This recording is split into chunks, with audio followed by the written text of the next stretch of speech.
Quiero agradecer que me hayan invitado a este acto porque tiene un sentido de reafirmación del sistema democrático por el que siempre ha luchado la Unión Cívica Radical y al mismo tiempo de repudio a las obras, a las usurpaciones del totalitarismo en las épocas de las dictaduras militares.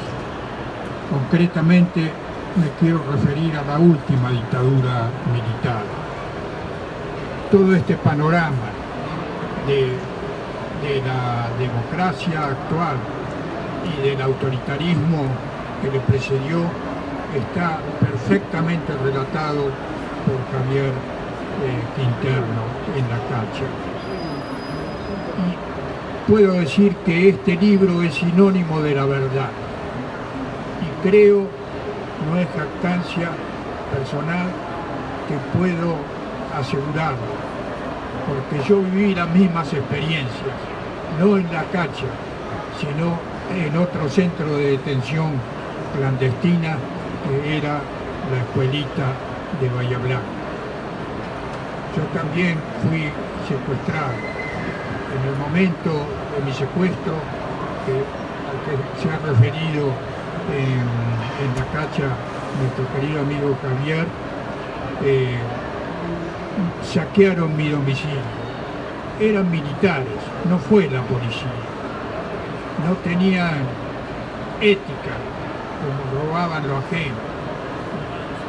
Y no contentos con eso, también me volaron mi automóvil, un segundo automóvil. Ya me habían volado el primero cuando el primer atentado de la organización terrorista del Estado denominado AAA.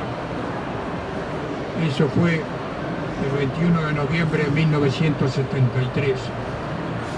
Era presidente del 12 de octubre el general Juan Domingo Perón. Sufrí un segundo atentado en el que me pusieron dos bombas. Una felizmente no explotó en mi domicilio de Puerto Madryn, donde vivo.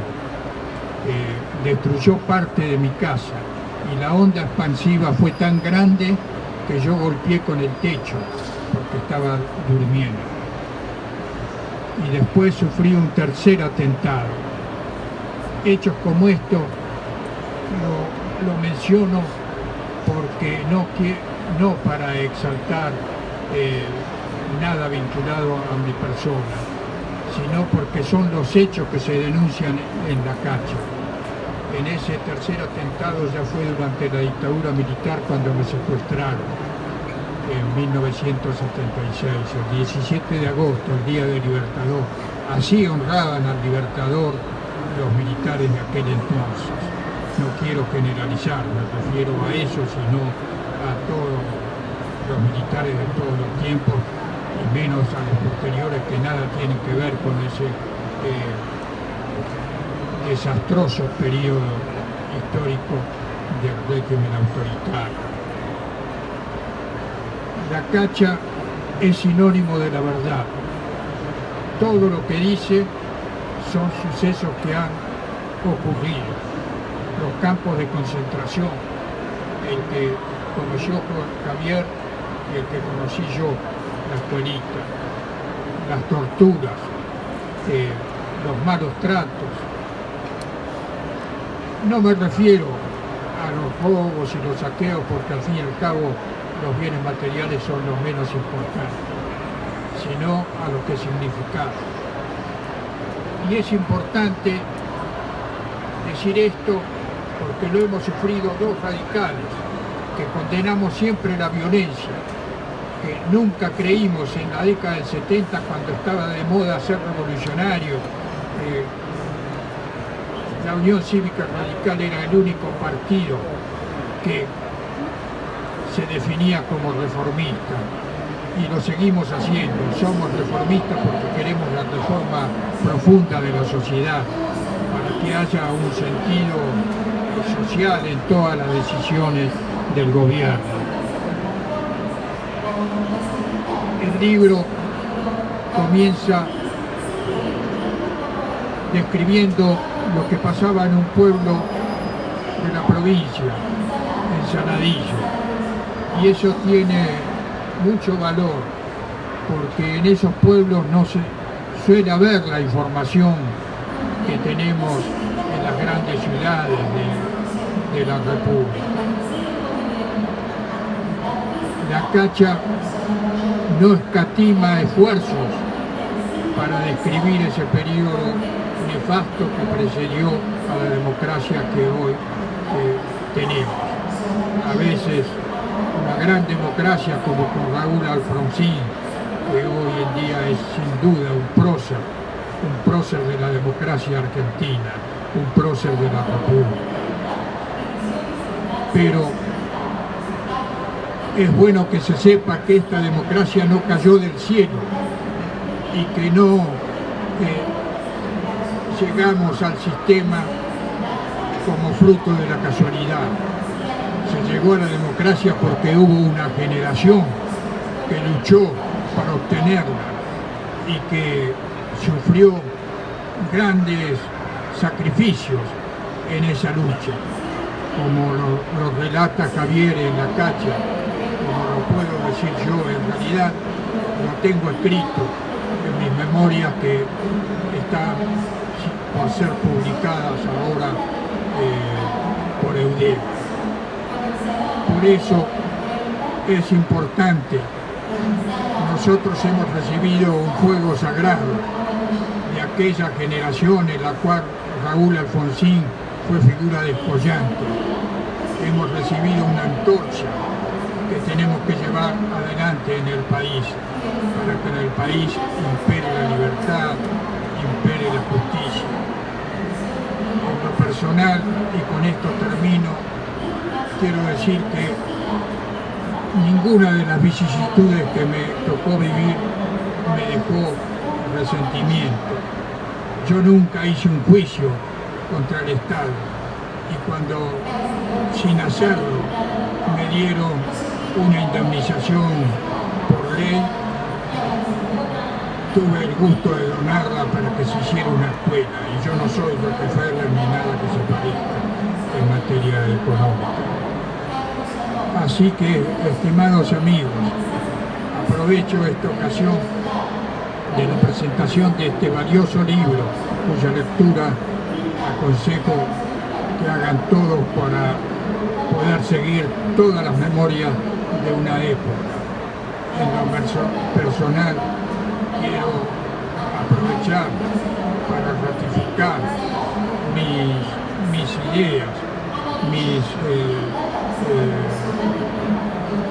afirmaciones en todo sentido, y también, por qué no decirlo, los sueños e inquietudes que persigue y seguirá persiguiendo siempre la Unión Cívica Radical. Es bastante difícil hablar después de todo esto, Y voy a empezar por agradecer primero a todos los que están, en particular además a Juan Manuel Casella, a nuestro prócer Hipólito Solari Irigoyen y a Ricardito Alfonsín, porque no solo porque me acompañan en este momento, sino porque cada uno de ellos, con su vida, sus vivencias, nos han dejado y nos dejan todos los días un ejemplo. Por eso que creo que valía la pena también que todos los escucháramos con tanta atención. En los agradecimientos, además, no puedo dejar de considerar a mi familia, a mis padres, que me hicieron recorrer toda la escuela pública en sus distintos niveles, y les estoy profundamente agradecido a mi madre, que costeó mi primer libro cuando tenía 17 años, que, como decía Ricardo, ya definía en el título de qué trataba: la triste realidad de Argentina y América Latina. A los que hicieron posible este trabajo, además, que llevó 1 año y medio de intensiva tarea, porque realmente nos fijamos un objetivo ambicioso. Tanto a Florencia Rollier, mi mujer, como a Agustina Quinterno, que se tomaron la tarea de corregir, porque más difícil que escribir un libro es corregirlo, obviamente, que salga una versión aceptable para la lectura, que valga la pena. A mi editor Juan Becerra,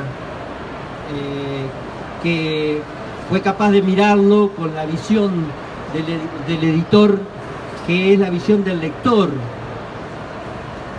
Y a todos aquellos, a mis hijas, que dos están aquí y dos nos están mirando desde el exterior. Porque durante todo este tiempo, además, antes de publicarlo, tuve una dolencia muy grave que casi me costó la vida y que, bueno, me acompañaron y me acompañan permanentemente. Una de ellas me decía: papi, dice, ¿ya tenés preparado qué vas a decir? Digo, no, nena, le digo, porque en realidad yo lo que quiero decir es lo que me surja en ese momento, porque me parece que es lo mejor.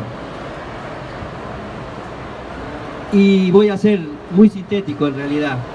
Acá, obviamente, 3 avesados lectores han captado, y muchos de los que lo han leído también y me lo han comentado, cuál ha sido la temática o la forma, la metodología de trabajo a utilizar.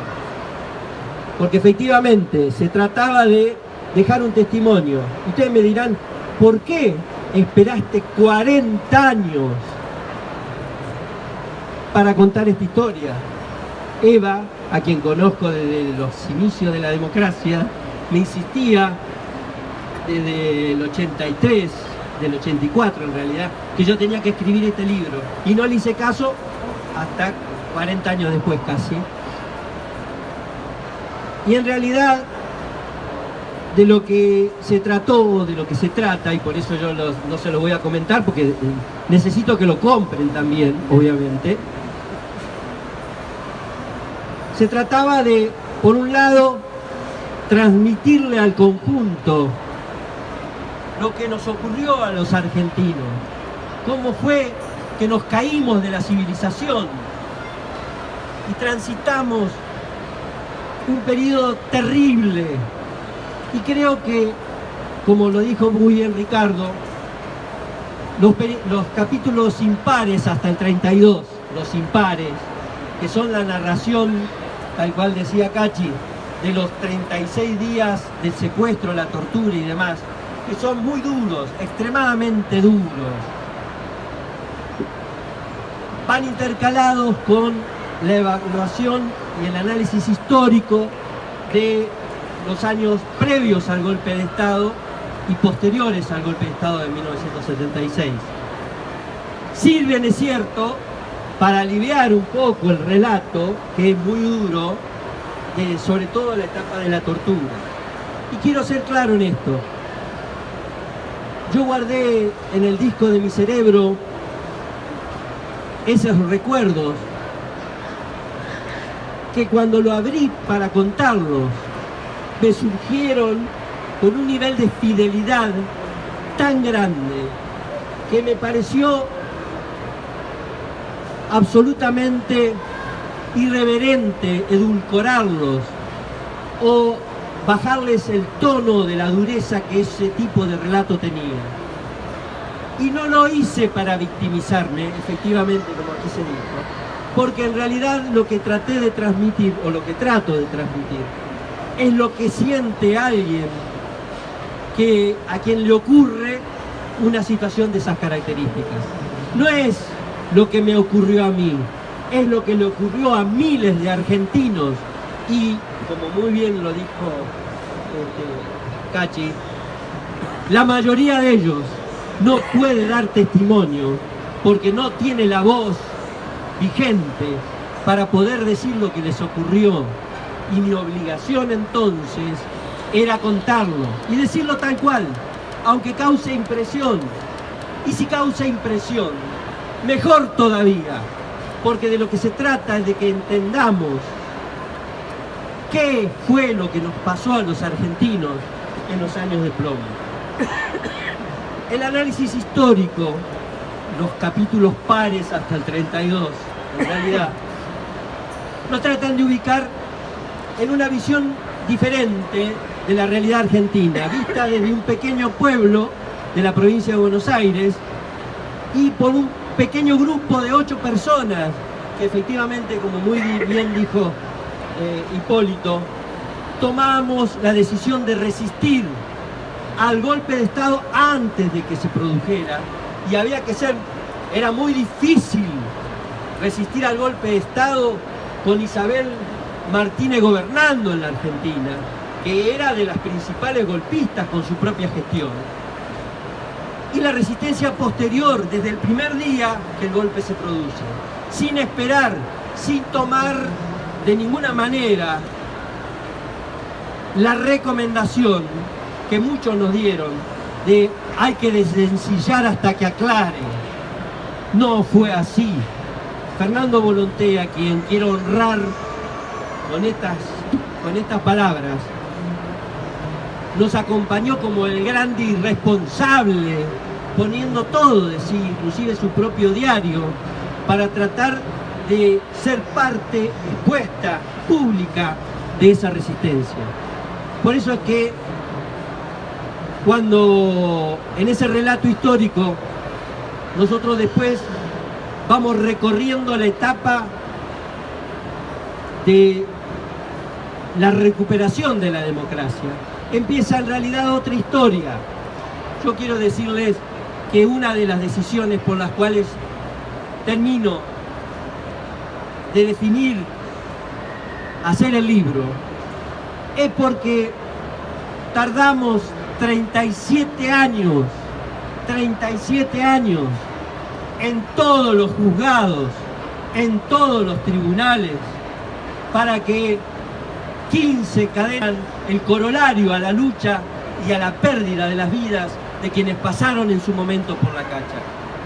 Y lo traigo acá no como una cuestión de venganza, todo lo contrario, es el ejemplo de que cuando la convicción guía a las personas, y me refiero a todos los familiares, a los hijos, a todos aquellos que tuvieron pérdidas concretas, en el caso de la Cacha, el resultado final no puede ser otro que el de hallar la justicia.